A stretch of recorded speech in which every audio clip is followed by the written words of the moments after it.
December 23rd, 5 p.m. Alexandra Morgan stood at her office window on the 47th floor of Sterling Tech headquarters, looking down at the city preparing for Christmas. She felt nothing. No joy, no anticipation, just the familiar emptiness that had become her constant companion over the past decade. Behind her, the intercom buzzed. "Miss Morgan? Robert Torres is here," her assistant's voice announced. "Send him in." The door opened, and a man in a janitor's uniform entered. Robert Torres, 52 years old, graying hair, weathered hands that told stories of hard work, kind eyes that had seen too much loss. He'd worked at Sterling Tech for 8 years, night shift, always reliable, always invisible. "You wanted to see me, ma'am?" Robert asked quietly. Alexandra didn't turn from the window. The decoration company canceled for tomorrow's Christmas party. Equipment failure or some excuse. "I need you to decorate the entire office by morning." Silence. Alexandra finally turned. "Did you hear me?" "Yes, ma'am." "The whole office?" "Every floor, every conference room, the lobby, everything. Make it look like we spent $50,000. If it's not perfect, you're fired." Robert's jaw tightened, but he nodded. "I understand." "Good. The party is at 6 p.m. tomorrow. Don't disappoint me, Robert. I've fired people for less." The words hung in the air like a threat. What Alexandra didn't know was that those exact words, "I've fired people for less," were the exact words she'd used 6 months earlier when she fired David Torres, her intern, for underperformance. She hadn't cared when David begged for one more chance, explaining he had leukemia and needed the health insurance. She hadn't cared that he was supporting his family while going through chemotherapy. She just cared about quarterly reports and efficiency metrics. And she certainly didn't know that David Torres was Robert's son. As Robert left her office, Alexandra returned to her computer, already forgetting the interaction. But Robert stood in the elevator, hands shaking with an emotion he refused to name.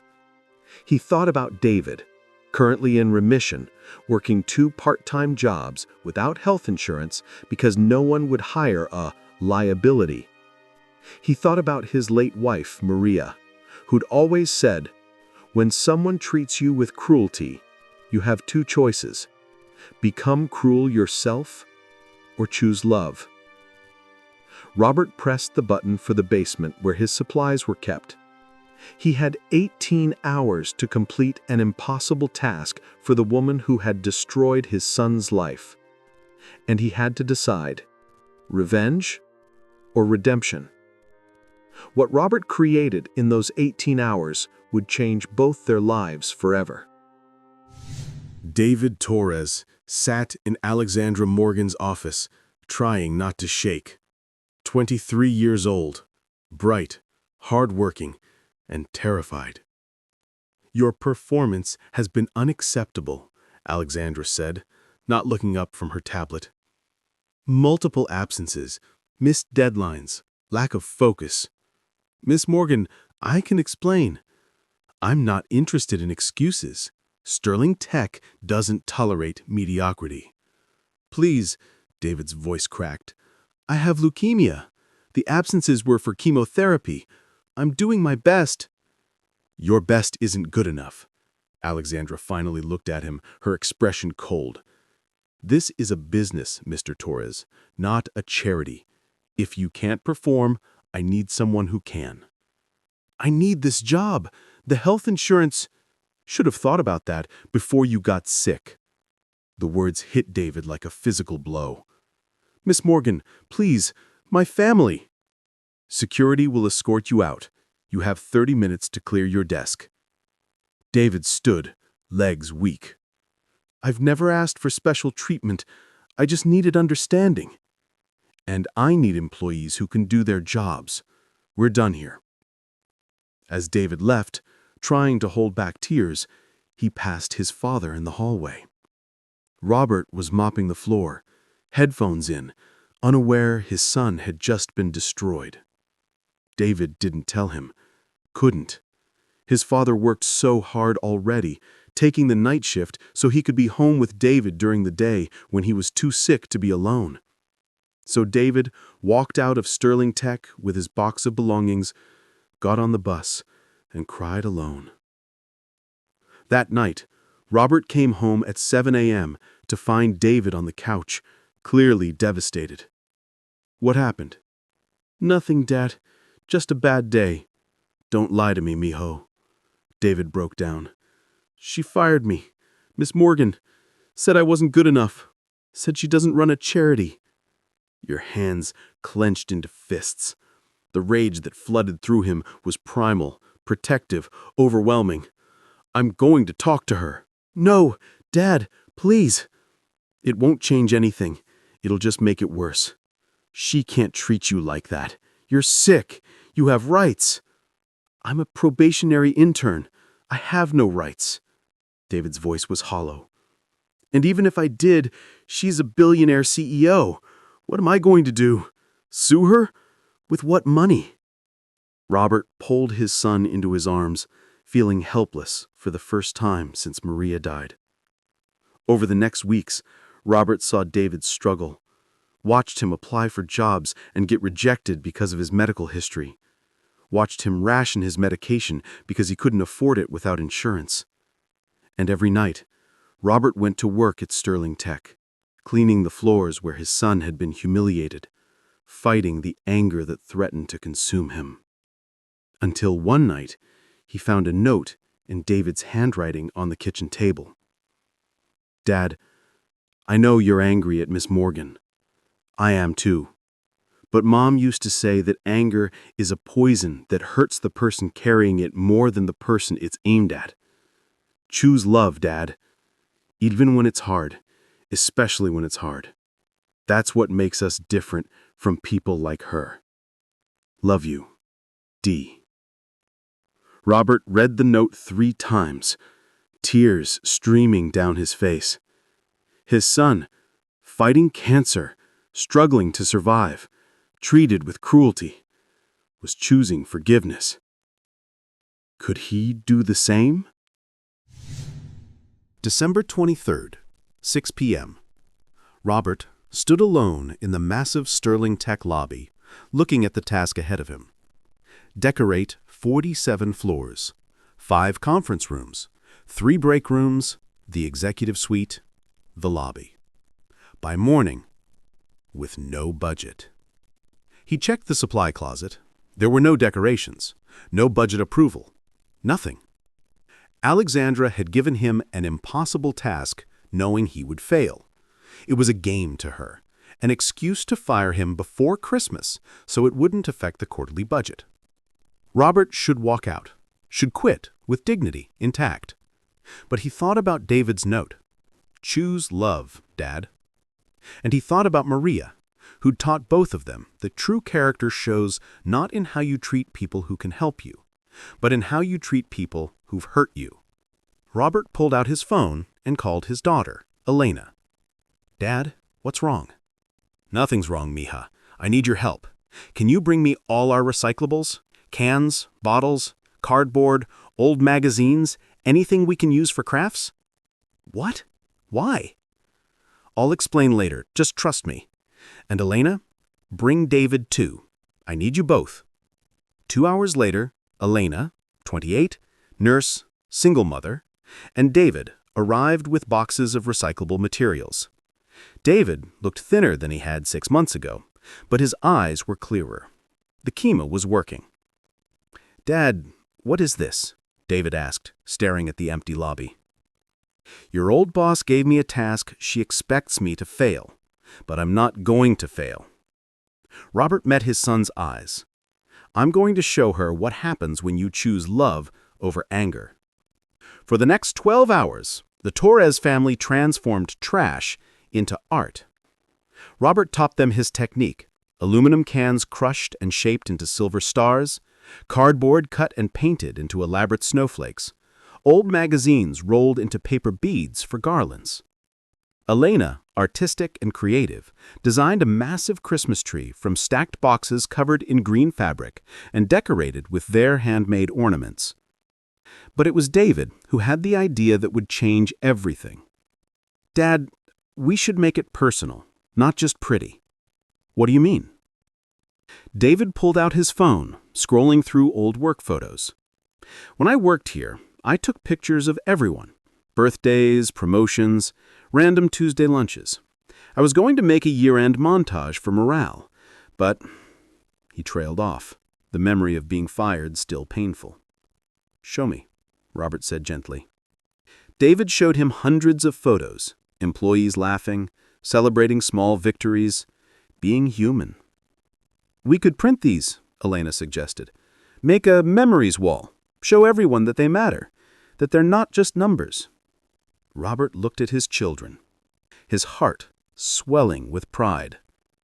"Let's do it." They worked through the night. Robert found an old printer in storage and used company paper. He'd pay for it from his own pocket later if necessary. They printed every photo David had taken over his 6 months as an intern. And then David did something unexpected. "Dad, we should include Ms. Morgan."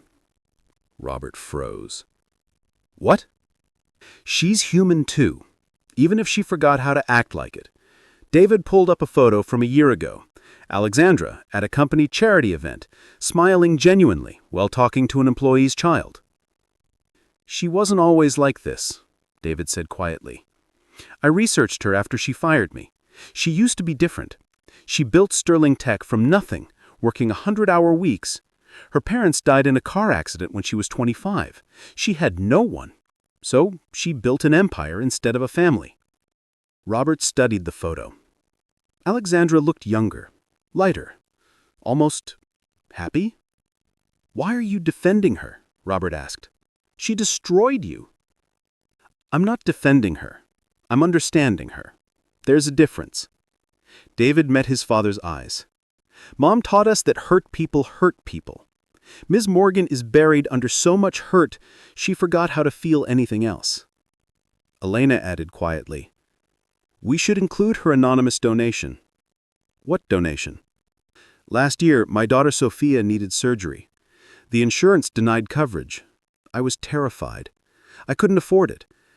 Then the hospital called and said an anonymous donor had paid the entire bill, $47,000. Elena's voice shook. "I found out later it was Ms. Morgan. She'd heard about it somehow and paid without wanting recognition." Robert stared at his daughter. "She did that?" "She did. Which means somewhere under all that ice, there's still a heart." Robert looked at his children.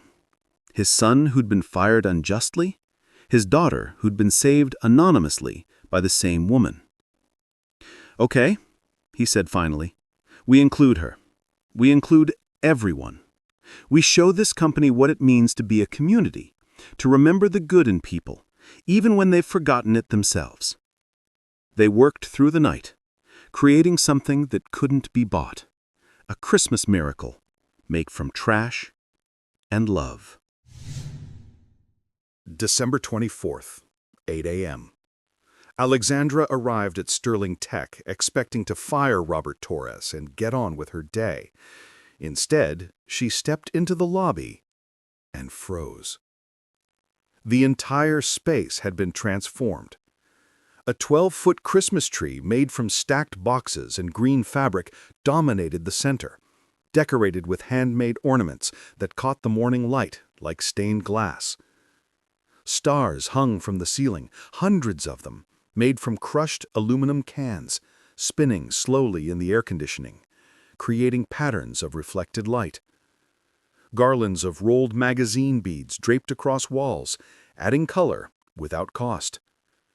But it was the wall opposite the elevator that made Alexandra's breath catch. A massive collage.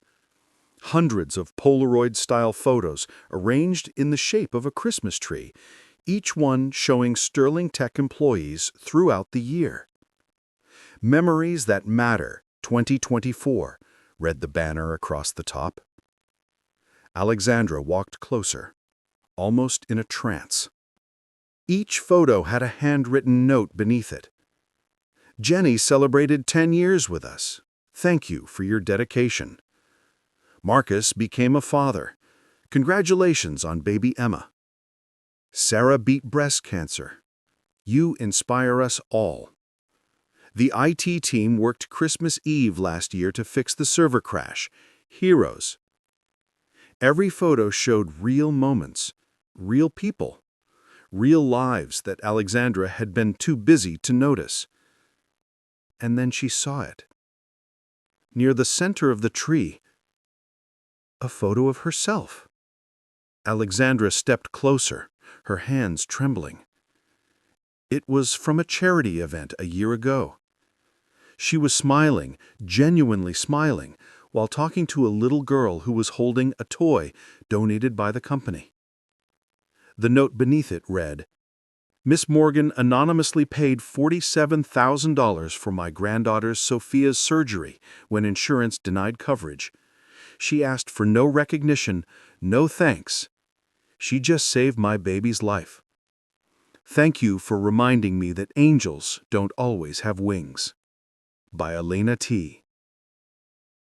Alexandra's vision blurred with tears. Elena T. She remembered now. She'd overheard Elena crying in the bathroom, talking to someone on the phone about her daughter's denied surgery. Alexandra had called the hospital that afternoon and paid the bill anonymously through her foundation. She hadn't done it for recognition.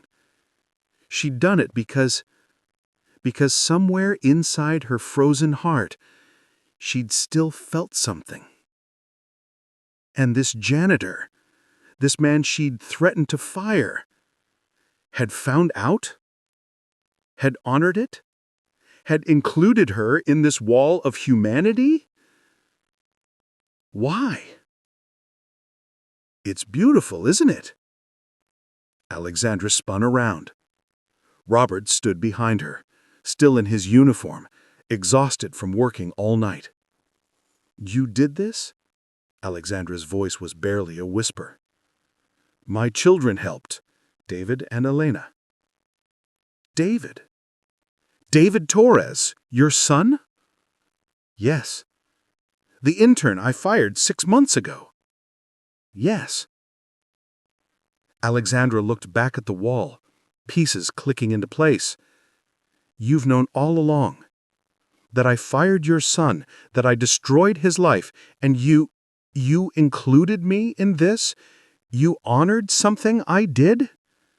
I included everyone, Robert said simply, because that's what family does. They see the good, even when people forget they have good in them. I'm not your family. I'm the woman who fired your son when he had cancer. I know. You gave me an impossible task expecting you to fail so I could fire you before Christmas. I know that too. Then why? Why did you do this? Why did you treat me with kindness when I've given you nothing but cruelty? Robert was quiet for a moment, then said, Because my wife taught me something before she died.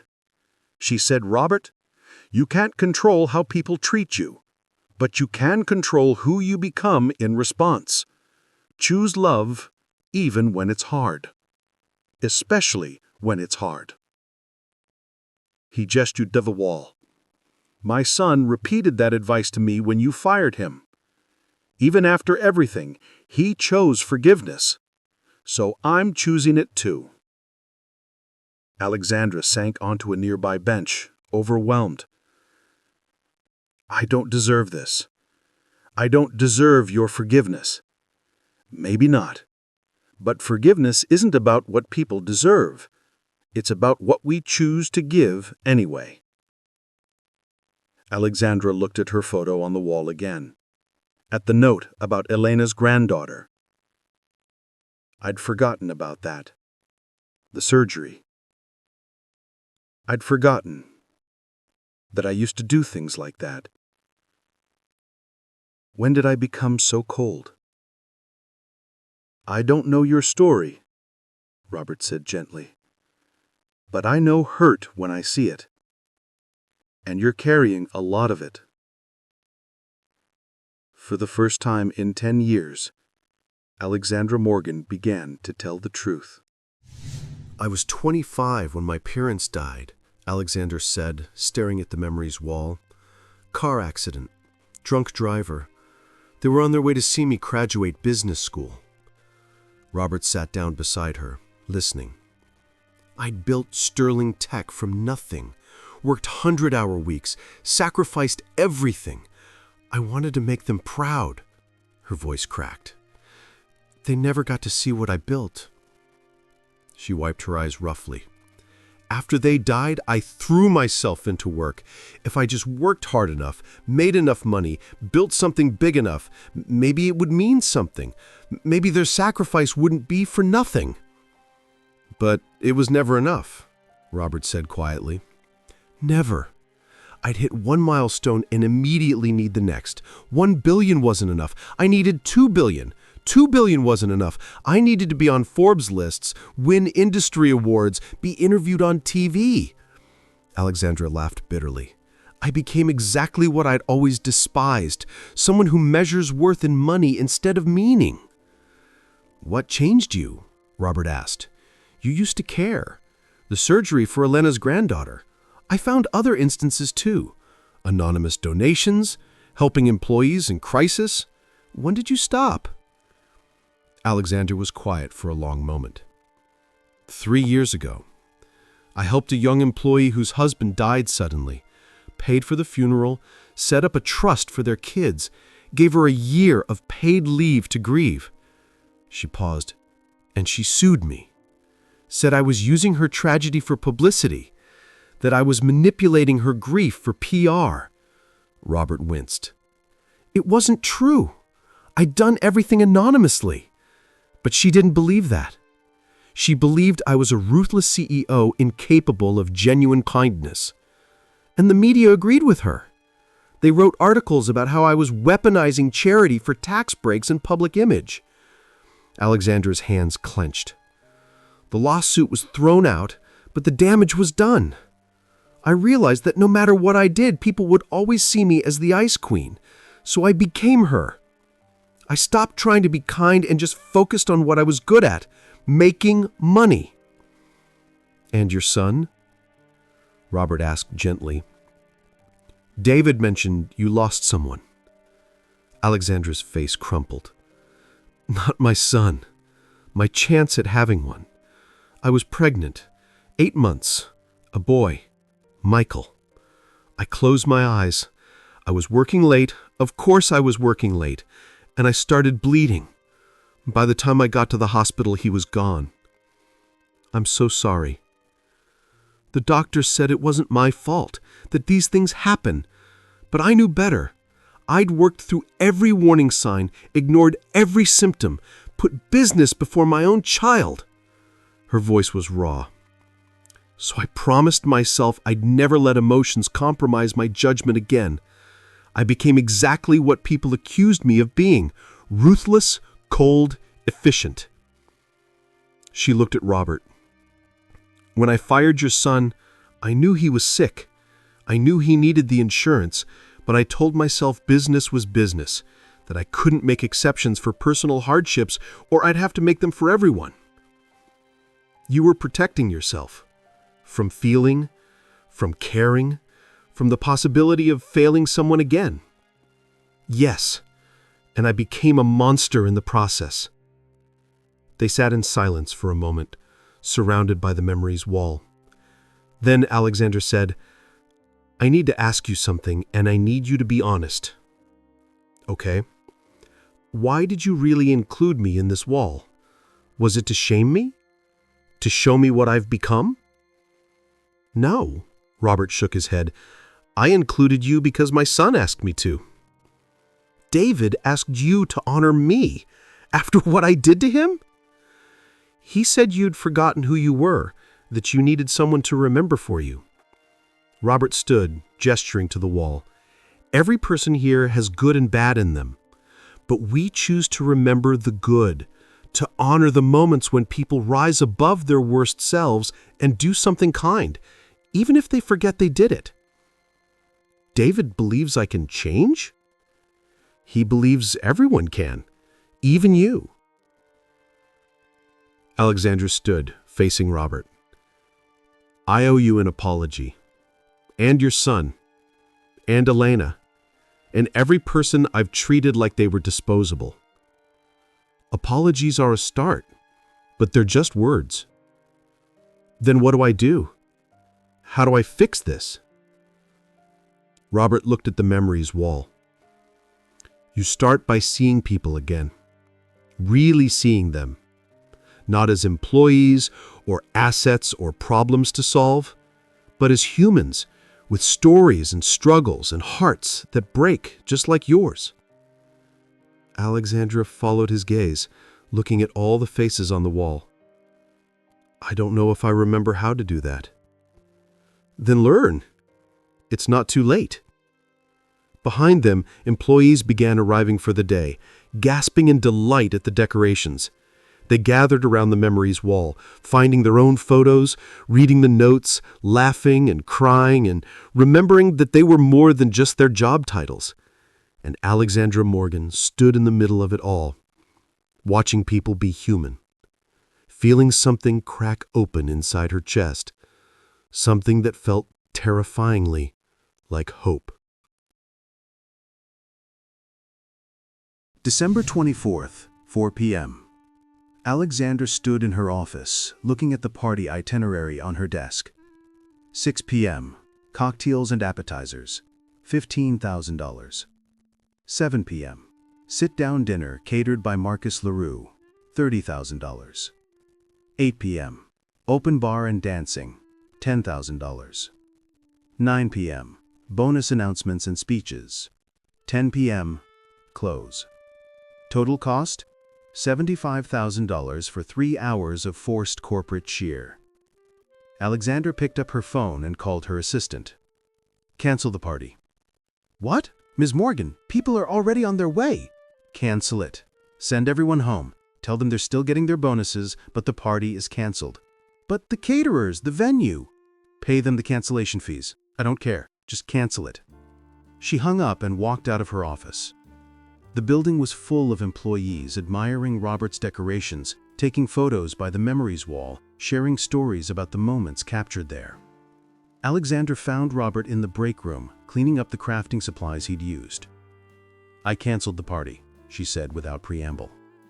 Robert looked up, surprised. Why? Because I realized something. We were spending $75,000 on a party to celebrate what? Our quarterly profits? Our productivity metrics? Our success at being a soulless corporation? She sat down heavily. I was doing it because that's what companies do. Throw parties, give bonuses, check boxes, but none of it means anything. It's just performance. What are you going to do instead? I don't know yet, but I know it needs to be different. Real. Alexandra looked at him. Help me. Help you what? Help me do something that actually matters. Robert studied her face, seeing genuine vulnerability for the first time. Okay, but I have one condition. Name it. David needs to be involved, and you need to apologize to him. In person. No excuses, no justifications, just truth. Alexandra's throat tightened. I don't know if he'll talk to me. He will. My son has a bigger heart than both of us combined. An hour later, Alexandra sat in a coffee shop across from David Torres. He looked better than she remembered. Still thin, but healthier. His eyes were clear and kind, so much like his father's. Thank you for meeting me, Alexandra said, her voice shaking.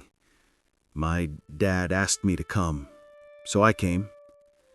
David, I owe you an apology that I'll never be able to adequately express, What I did to you 6 months ago was cruel and indefensible.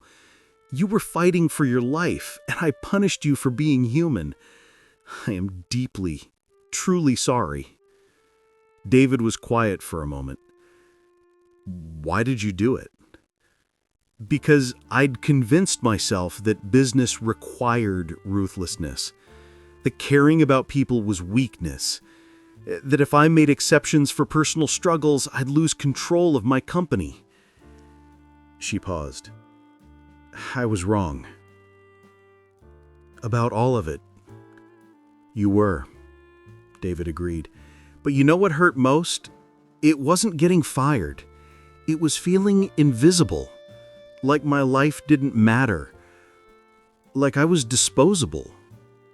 You weren't. You aren't. And I see that now." Alexandra pulled out an envelope. "I can't undo what I did, but I can try to make it right." David opened the envelope. Inside was a check for 6 months back pay, a letter of recommendation, and a job offer. "What is this?" "A job, if you want it. Full-time position in our innovation department, full health insurance, flexible hours for medical appointments, and a formal apology added to your personnel file clearing your record." David stared at the papers. "Why?" "Because your father showed me something tonight.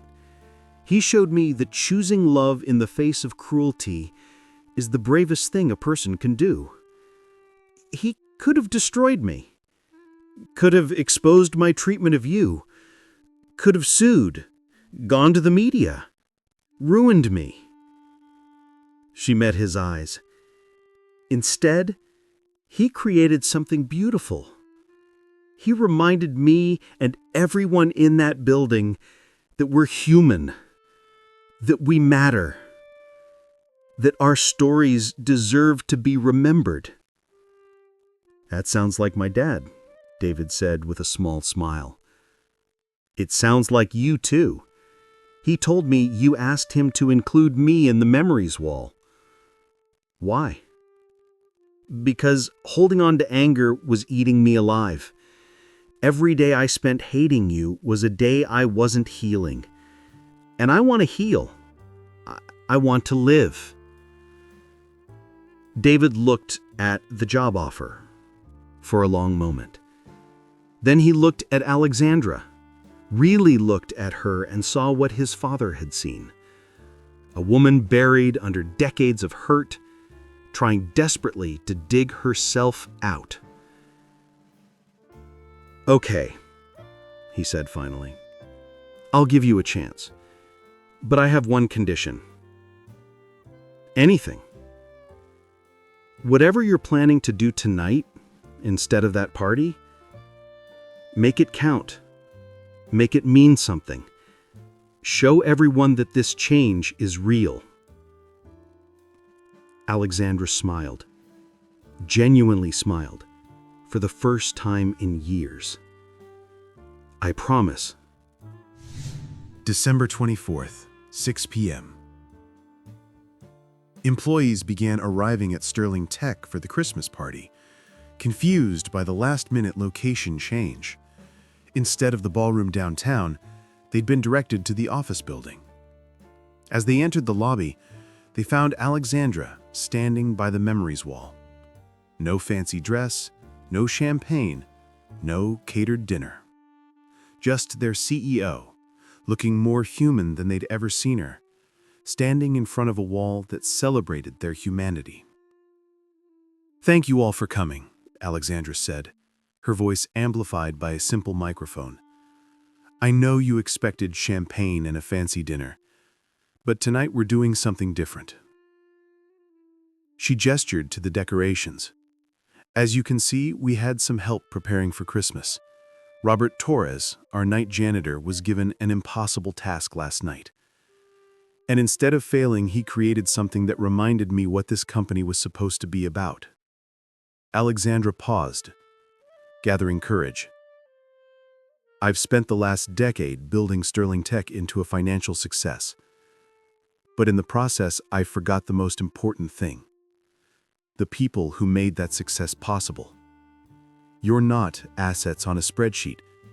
You're humans with families and dreams and struggles and stories that matter.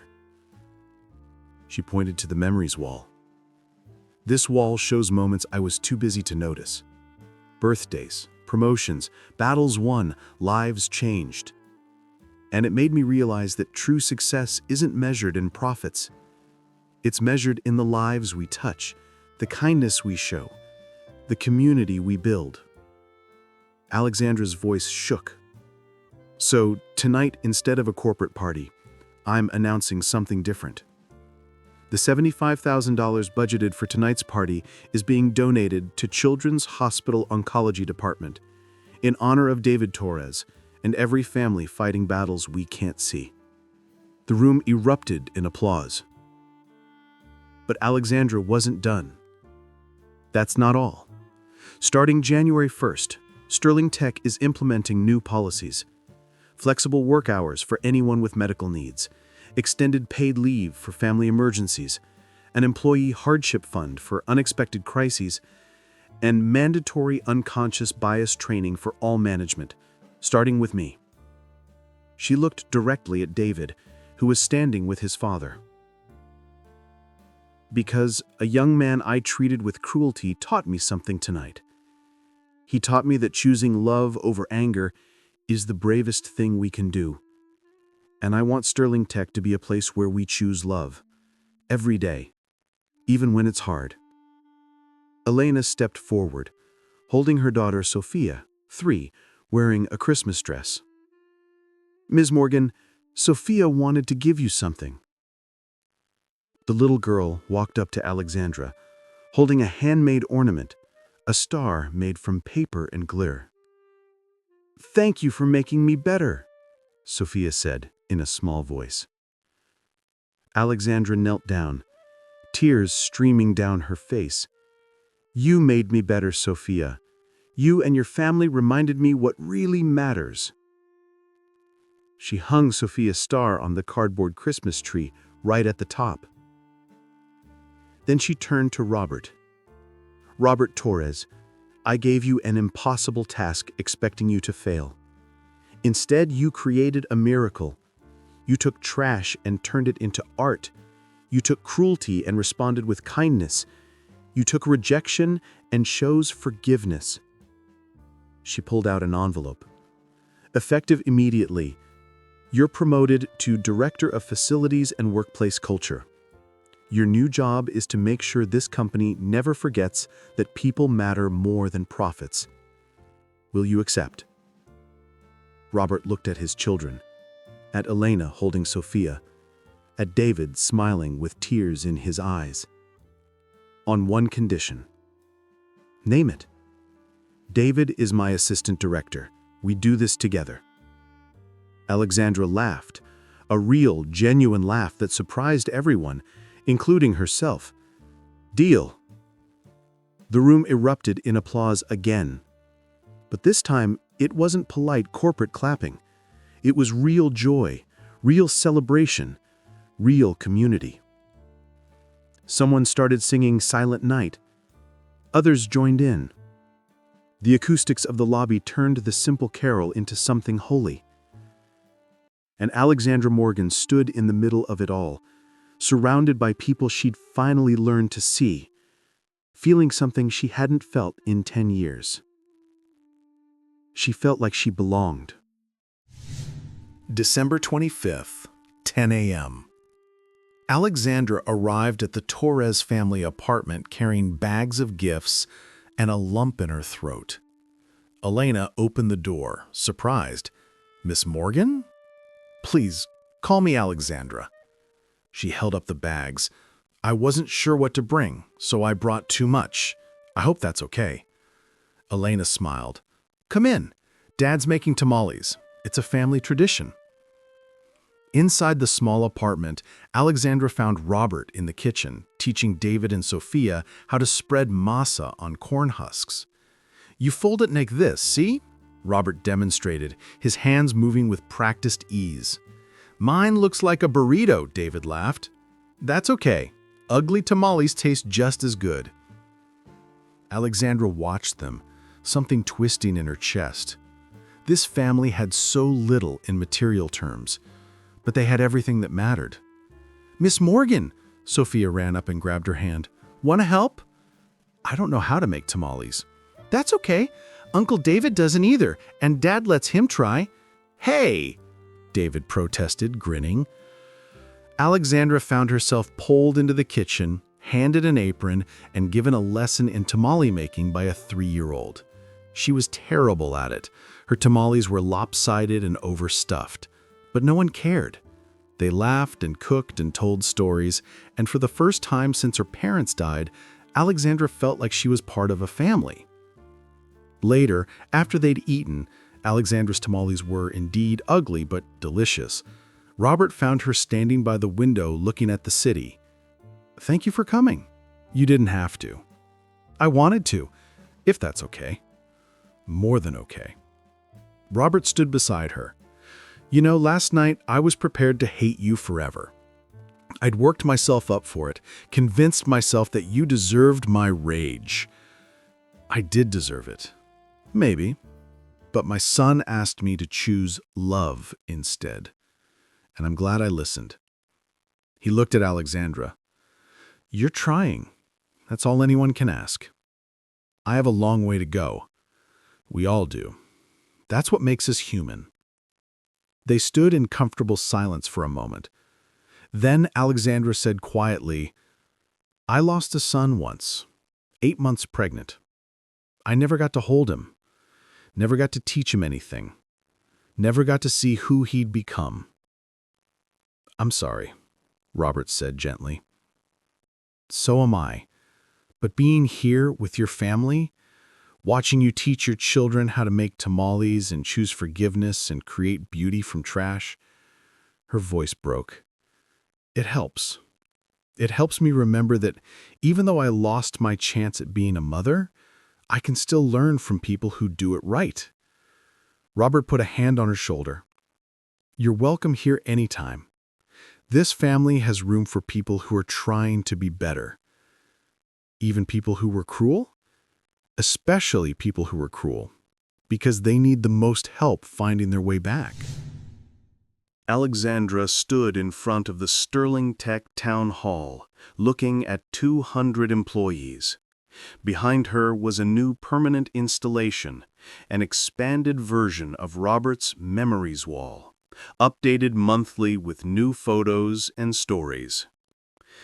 Today marks the end of our first quarter under our new mission, People Before Profits, Alexandra announced. And I'm proud to report that we've had our most successful quarter in company history. The room applauded. But more importantly, we've had 0 employees quit. We've had a 95% satisfaction rating in our culture survey. And we've had 15 employees nominate their colleagues for our new Choose Love Award. She smiled.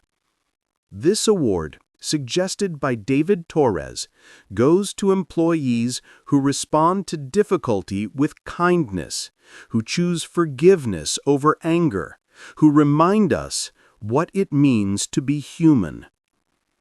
Alexandra held up a handmade trophy, a star made from aluminum cans, just like the ones Robert had created for Christmas.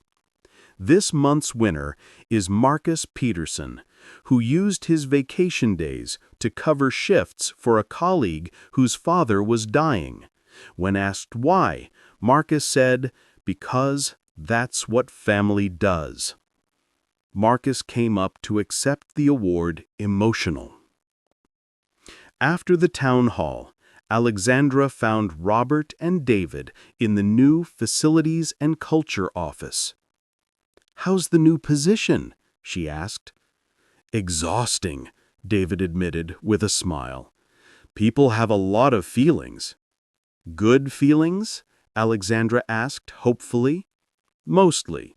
Some people are still suspicious of the changes, think it's corporate PR. Can't blame them. I've spent 10 years earning that distrust. But you're spending every day now rebuilding trust, Robert pointed out. That's what matters. Alexandra sat down, looking at the plans they'd been working on. What's this? A new employee program, David explained. We want to create a mentorship initiative, pair new hires with veterans, not just for job training, but for life stuff, help people feel less alone. Because you felt alone when you were fighting cancer? Because everyone feels alone sometimes, and having someone who sees you, who checks in, who reminds you that you matter, that changes everything. Alexandra looked at David and Robert, this father and son who'd taught her what it meant to choose love even when you've been given every reason to choose anger. I'm grateful you gave me a second chance, she said quietly. Most people wouldn't have. Most people don't get to see what we saw, that underneath your worst self, there was still a person trying to find her way back. I'm still trying. We all are. That's what makes life worth living. The trying. Later that day, Alexandra returned to her office to find a small package on her desk. Inside was a framed photo from Christmas Eve. Alexandra kneeling beside Sophia, hanging the star ornament on the tree, tears on her face, a genuine smile breaking through. The note attached read, "To Miss Alexandra, you're part of our family now. Thank you for choosing love. The Torres family." Alexandra hung the photo on her wall, right next to the memories board she'd started keeping. Every day, she added a new memory, a new reminder that life wasn't about quarterly reports or Forbes lists or building empires. It was about seeing people, choosing kindness, creating beauty from brokenness. It was about learning that true success is measured not in money, but in moments that matter, and in forgiveness offered when it's least deserved, but most needed. The Memories Wall at Sterling Tech still stands. It's grown over the years, covering an entire floor filled with thousands of photos of employees being human, making mistakes, celebrating victories, supporting each other, choosing love. And at the center, preserved forever, is the original Christmas tree made from cardboard and trash, because it reminds everyone who sees it that the most beautiful things in life aren't bought. They're created by people who choose to respond to cruelty with kindness, who take impossible tasks and turn them into miracles, who forgive when they have every right to hate. Robert Torres could have destroyed Alexandra Morgan, could have exposed her cruelty, sued for wrongful termination of his son, ruined her reputation. Instead, he created something beautiful. And in doing so, he saved not just his own soul, but hers too. Because that's what love does. It transforms. It redeems. It reminds us that no one is beyond saving.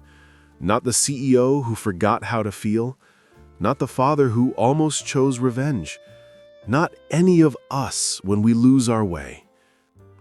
This Christmas season, remember, you have a choice in how you respond to the people who hurt you. You can choose anger, which will poison you from the inside, or you can choose love, which will free you. Both are hard, but only one leads to healing. Choose love, even when it's impossible, especially when it's impossible, because that's when it matters most. Thank you for watching this story. If it reminded you that forgiveness is possible even in the hardest circumstances, please give it a thumbs up and share it with someone who needs to hear this message. Subscribe to Becca's Stories for more tales that inspire transformation, celebrate human resilience, and remind us that choosing love is always the bravest choice. Merry Christmas, and remember, true success is measured not in what you achieve, but in how you treat people when no one is watching. See you in the next story.